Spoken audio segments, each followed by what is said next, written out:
Good morning student. तो आज हम plus two class history 8 lesson topic हमारा है जमींदार। तो हम बात करते हैं मुगल एम्पायर में जमींदार जो काफी पावरफुल थे। क्यों? क्योंकि जमींदारों के पास बहुत बड़ी रियासत के मालिक थे। तो हम बात करते हैं जमींदार के बारे में। तो मुगल भारत में जमींदार की जो परफॉर्मेंस थी वो बहुत ही शक्तिशाली थे। तो जमींदारों के बल पे ही बड़े बड़े जो जमींदार थे उनके बल पे ही मुगल भी अभियान चलाते थे। तो ये अपनी एक छोटी सी सेना रखते थे। तो देखते हैं हम जमींदार।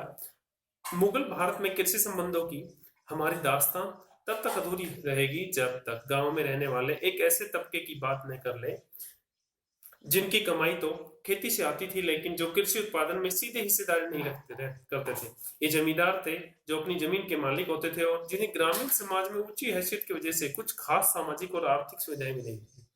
यस, इनको बहुत ज्यादा इनके पास प्रॉपर्टी थी, लैंड थी। इसलिए समाज में इनको काफी ऊंची हैसियत मिली हुई थी और आर्थिक सुविधाएं भी मिली हुई थी। एंड जमींदारों की बढ़ती हुई हैसियत के पीछे एक कारण था जाति का। दूसरा कारण यह था कि वे लोग राज्य को कुछ खास किस्म की सेवाएं देते थे। यस, तो जमींदारों की समृद्धि की वजह थी उनकी विस्तृत व्यक्तिगत जमीन। यस, भी पावरफुल इसलिए थे क्योंकि उनके पास एक बड़ी सारी प्रॉपर्टी थी। तो इन्हें मलिकियत कहते थे। जो जमीन थी इंडिविजुअल, उसको मलिकियत कहते थे। एंड यानी संपत्ति, उनकी प्रॉपर्टी। मलकियत जमीन पर जमींदार के निजी इस्तेमाल के लिए खेती होती थी। अक्सर इन जमीनों पर दिहाड़ी के मजदूर, पराधीन मजदूर काम करते थे। जमींदार अपनी मर्जी के मुताबिक इन जमीनों को बेच सकते थे, किसी और के नाम कर सकते थे, उन्हें गिरवी रख सकते थे। जमींदारों की ताकत इस बात से भी आती थी कि अक्सर राज्य की ओर से कर वसूल कर सकते थे। इसके बदले उन्हें वित्तीय मुआवजा मिलता था, फाइनेंस हेल्प मिलती थी उनको। एंड सैनिक जो मिलिट्री जो पावर थे, रिसोर्स, उनकी ताकत का एक और जरिया था। जमींदार ज्यादातर जो जमींदार थे के पास अपने किले भी थे। यस, एक फोर्टिफाइड एक छोटा किला होता था। अपनी सैनिक टुकड़ियां भी उनमें, जो घुड़सवार थे, तोप खाने, पैदल सिपाहियों के जत्थे रखते थे, पूरा ग्रुप रखते थे। तो इस तरह अगर हम मुगल कालीन सामाजिक संबंधों की कल्पना एक पिरामिड के रूप में करें तो जमींदार इसके संकरे शीर्ष का हिस्सा थे। अबुल फजल द्वारा जो रची गई है अकबरनामा, तो सुलह कुल, इसमें बताया गया है कि ऊंची जाति के राजपूत, जो ब्राह्मण राजपूत थे, गठबंधन ने ग्रामीण समाज पर पहले ही अपना ठोस नियंत्रण बना रखा था। यस, वर्ण बेस्ड सोसाइटी की बात करें तो ब्राह्मण, क्षत्रिय, वैश्य, शूद्र, तो ब्राह्मण टॉप पायदान पे था। तो उसने पहले ही, या फिर हम क्षत्रिय की बात करते, राजपूत, अपना नियंत्रण जमा रखा था ग्रामीण समाज पे। तो इसमें तथाकथित मध्य जातियों की भी खासी नुमाइंदी थी, जो मिडिल कास्ट थे। इनमें से देखा गया कि इसी तरह कई मुसलमान जमींदार भी की भी थी। यस, काफी मुसलमान जमींदार थे जिनके पास काफी लैंड होती थी। समसामयिक दस्तावेजों से ऐसा लगता है कि जंग में जीत जमींदारों की उत्पत्ति का संभावित स्रोत रहा होगा। अक्सर जमींदारी फैलाने का एक तरीका था ताकतवर सैनिक सरदार द्वारा कमजोर लोगों को बेदखल करना, मगर इनकी संभावना कम ही है। किसी जमींदार को इतने आक्रामक रुख की इजाजत राज्य देता हो जब तक कि एक राज्य देश के जरिए उसकी पुष्टि पहले ही नहीं कर दी गई हो। इसमें भी महत्वपूर्ण थी कि जमींदारी को पुख्ता करने की धीमी प्रक्रिया। स्रोतों में इसके दस्तावेज भी शामिल है। ये कई तरीके से किया जा सकता है, यानी नई जमीन को बसाकर, अधिकारों के हस्तांतरण के जरिए, राज्य के आदेश से, या फिर खरीद कर। यही वे प्रक्रियाएं थी जिनके जरिए अपेक्षाकृत निचली जातियों के लोग भी जमींदारों के दर्जे में दाखिल हो सकते थे, क्योंकि इस काल में जमींदारी धड़ल्ले से खरीदी और बेची जाती थी।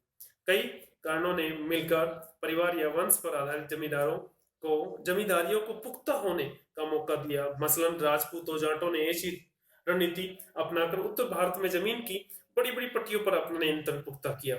इसी तरह मध्य, दक्षिण, पश्चिम भारत, बंगाल में किसान पशुचारियों ने ताकतवर जमींदारियां खड़ी कर दी। जमींदारों ने खेती लायक जमीनों को बसाने में अगुवाई की और खेतीहारों को खेती के साजो सामान में उधार देकर उन्हें वहां बसने में भी मदद की। जमींदारी की खरीद फरोख्त से गांव के मौद्रीकरण की प्रक्रिया में तेजी आई। इसके अलावा जमींदार अपनी मलिकियत की जमीनों की फसल भी बेचते थे। ऐसे सबूत है जो दिखाते हैं कि जमींदार अक्सर बाजार स्थापित करते थे। उस टाइम बाजार को हाट कहते थे, जहां किसान भी अपनी फसलें बेचने आते थे। तो हालांकि उनमें से कोई शक नहीं था कि जमींदार शोषण करने वाला तबका था, लेकिन किसानों से अनेक रिश्तों में पारस्परिकता, पैतृकवाद और संरक्षण का पट भी था।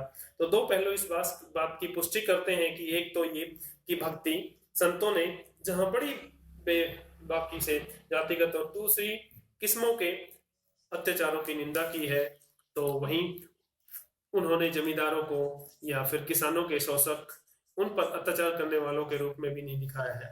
आमतौर पर राज्य का राजस्व अधिकारी ही उनके गुस्से का निशाना बना। दूसरे 17वीं सदी में भारतीय संख्या में काफी भारी संख्या में कृषि विद्रोह हुए और उनमें राज्य के खिलाफ जमींदारों को अक्सर किसानों का समर्थन मिला। तो भू राजस्व प्रणाली, जो नेक्स्ट जो टॉपिक है हमारा, भू राजस्व प्रणाली। तो भू राजस्व प्रणाली में हम पढ़ेंगे कि भी कितना परसेंट जमींदार, गांव का जो मुखिया या सरदार, कैसे किसानों से कैसे टैक्स इकट्ठा करता था।